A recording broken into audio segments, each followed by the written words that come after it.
Hello मेरे प्यारे दोस्तों, कैसे हैं आप सभी। आशा है मुझे आप सभी अच्छे होंगे, ठीक होंगे। आज मैं आप लोगों को बताने वाली हूँ क्वेश्चन नंबर 31। ये पार्ट 23 है। मैंने 22 तक आप लोगों को बहुत अच्छे तरीके से बता दिया है। नहीं देखे हैं तो एक बार देख लीजिएगा, मैंने बहुत अच्छे से बताया है। और ये पार्ट 23 है जिसमें हम लोग क्वेश्चन नंबर 31 को करेंगे। और हम लोगों का ये सेकेंड लास्ट क्वेश्चन है, क्योंकि इसके बाद बस 31 ये है आज, इसमें जो हम लोग पार्ट 23 में करेंगे। उसके बाद एक क्वेश्चन नंबर 32 है। बस दो ही क्वेश्चन इसमें बचा हुआ है जो बहुत ज़्यादा इम्पोर्टेंट है, क्योंकि ये क्वेश्चन बार बार एग्जाम में पूछा जाता है। इसीलिए आप लोगों से निवेदन है कि आप लोग अच्छे से प्रैक्टिस कीजिएगा, अच्छे से देखिएगा और सीखने समझने का प्रयास कीजिएगा। और इसको बार बार प्रैक्टिस कर लीजिएगा ताकि कहीं से कोई भी दिक्कत हम लोग को एग्जाम में नहीं नहीं आए। क्योंकि ऐसे होता है बार बार, मैंने देखा है, मेरे साथ भी होता है ऐसे कि हम लोग क्या करते हैं, जब हम लोग एग्जाम में क्वेश्चन बनाते हैं तब क्या होता है, तो शुरू वाला कुछ कर लेते हैं और लास्ट में जाके भूल जाते हैं कि अब इससे आगे क्या करना है। तो इसका मतलब हुआ कि हम उतना रटे हुए थे और नीचे वाला जो है वो रटना भूल गए, या तो रटे हुए थे लेकिन मौका पे भूल गए। लेकिन रटना नहीं है, कि कोई भी मैथ का जो क्वेश्चन होता है उसको कभी भी रटना नहीं चाहिए, उसको हमें सीखना चाहिए और समझना चाहिए, ताकि लाइफ में कभी भी क्वेश्चन पूछा जाए वो तो वो जरूर है, चाहे उससे रिलेटेड भी अगर कोई और आए तो वो हमसे हो जाए। अगर रटे रहिएगा तो सिर्फ और सिर्फ यही क्वेश्चन आपसे होगा।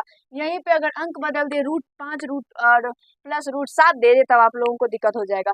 लेकिन अगर रटे नहीं रहिएगा, समझने का प्रयास कीजिएगा और समझ के बनाइएगा, तब क्या होगा, तो कोई भी इस टाइप से क्वेश्चन आए या तो अलग अलग टाइप से भी अगर इसी में आए तो आप लोगों से क्या होगा, तो वो क्वेश्चन बन जाएगा।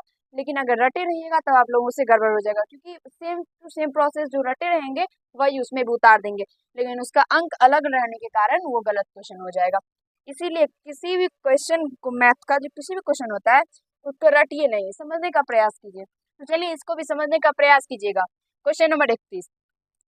क्वेश्चन नंबर 31 में है, सिद्ध करना है √2 प्लस √3 एक अपरिमेय संख्या है। मैंने अपरिमेय संख्या सिद्ध करने के बारे में बहुत आप लोगों को बताया है। नहीं देखे हैं तो एक बार देख लीजिएगा। क्लास 10th में भी आप लोगों को बताया। क्लास 10th का जब मैंने आप लोगों को मैथ बता जब रही थी, तब मैंने आप लोगों को बताया था।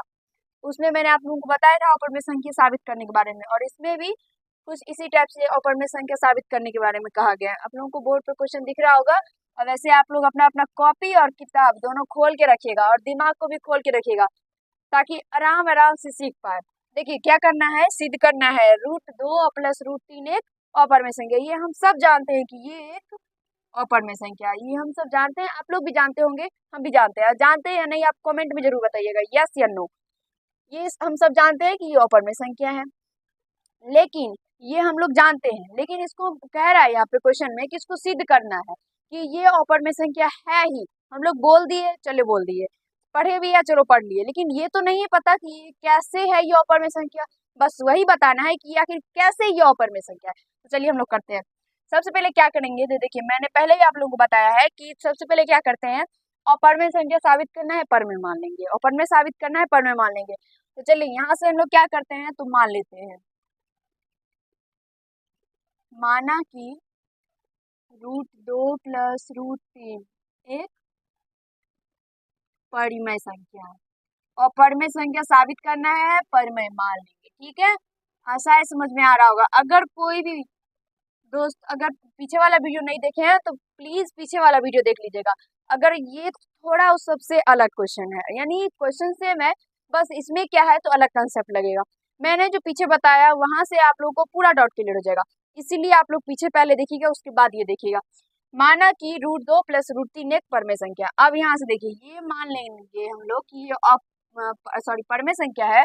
तो यहाँ से आप लोग बताइएगा थोड़ा कि √2 प्लस √3 बराबर में p/q लिख सकते हैं या नहीं। क्योंकि हम लोग मान लिए हैं √2 प्लस √3 एक परिमेय संख्या है, तो इसीलिए हम लोग √2 प्लस √3 के बराबर में p/q लिख सकते हैं नहीं, ये आप लोग जरूर बताइएगा। क्योंकि परिमेय संख्या क्या होता है, p/q के रूप में क्या होता है, परिमेय संख्या होता है। इसको परिमेय संख्या माने हैं तो ये p/q के रूप में आ जाएगा, यानी बराबर में आ जाएगा। अब यहाँ से देखिए, यहाँ से जो है हम लोग कुछ लिखेंगे, जहाँ p और q कोई जहाँ p और q कोई सहअभाज्य संख्या है तथा Q नॉट इक्वल टू 0। देखिए इसका मतलब क्या है, यहाँ पे P और Q जो है वो एक सहवार संख्या है और Q के बराबर में कभी भी 0 नहीं हो सकता है। सहवार संख्या मैंने आप लोगों को बताया है, नहीं देखे हैं तो प्लेलिस्ट जाके चेक कीजिएगा, वहाँ पे आप लोगों को सारा संख्या का परिभाषा मिल जाएगा, वहाँ पे देख लीजिएगा सहवार संख्या को।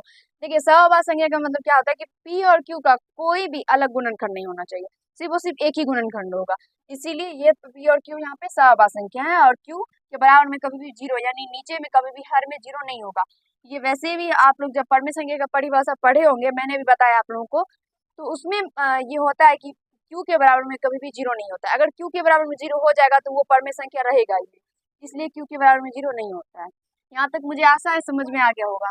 अब यहाँ से देखिए हम लोग क्या करेंगे,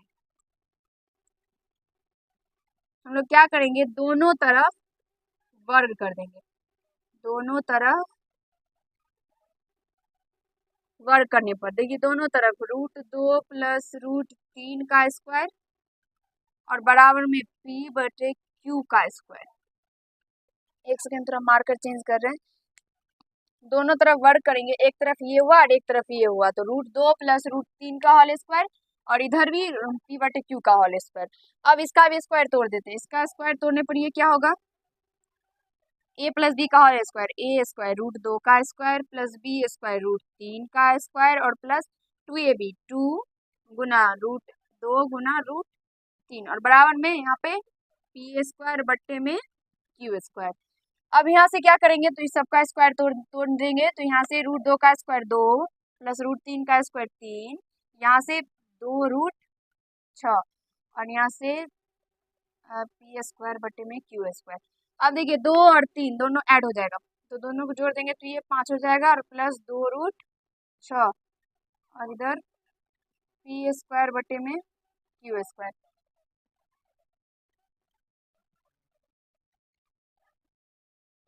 नीचे नहीं दिख रहा होगा आप लोग को, मैं यहाँ पे बता दूँ। अब देखिए यहाँ पे जो 5 है इसको हम लोग इस साइड लेके आ जाएंगे, तो यहाँ से ये क्या बचेगा, 2√6, यहाँ पे 2√6 बचेगा और बराबर में p स्क्वायर बटे में q स्क्वायर और इधर माइनस में 5 हो जाएगा, ये प्लस में 5 है, इधर लेके आएंगे तो ये माइनस में 5 हो जाएगा, ये माइनस में 5 आ गया और यहाँ पे प्लस में 2√6 बच गया। अब यहाँ से हम लोग क्या करेंगे,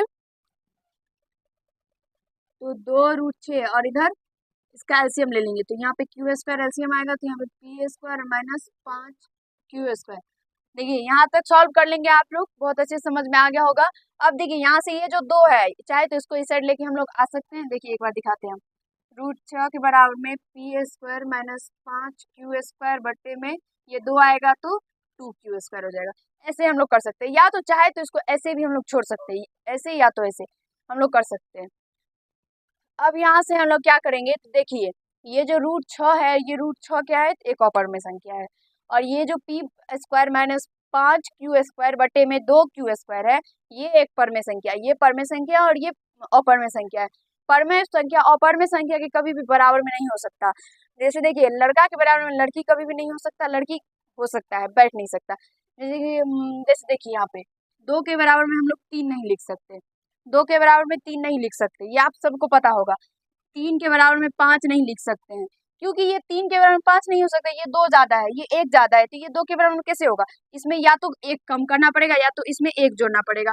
सेम इसमें भी वही कंडीशन है, इसलिए जैसे ये दोनों आपस में बराबर नहीं हो सकता, उसी तरह से परमेय संख्या अपरमेय संख्या के बराबर में कभी भी नहीं हो सकता, ये एक विरोधाभास हो गया। तो यहाँ से हम लोग लिखेंगे,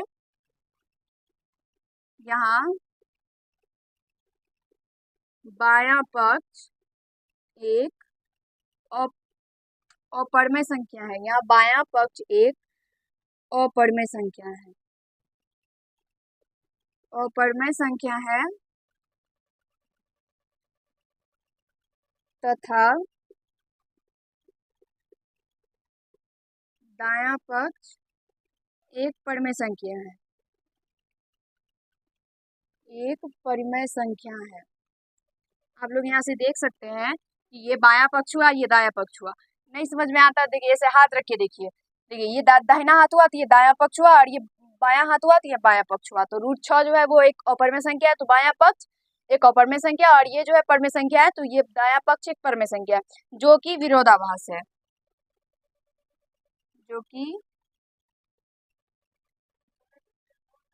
विरोधाभास है।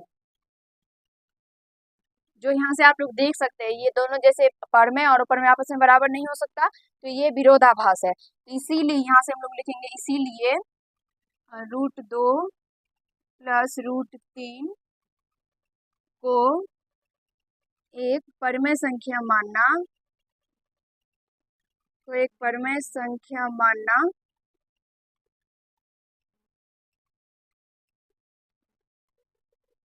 गलत है। देखिए यहाँ से जैसे ये दोनों विरोधाभास हो गया, बराबर हो जाता तो बराबर, अगर ये दोनों हो जाता तब परमेय संख्या जो माने है वो ठीक हो जाता, लेकिन जैसे ही विरोधाभास हुआ तो हम √2 और √3 को, √2 + √3 को परमेय संख्या माने, ये गलत हो गया।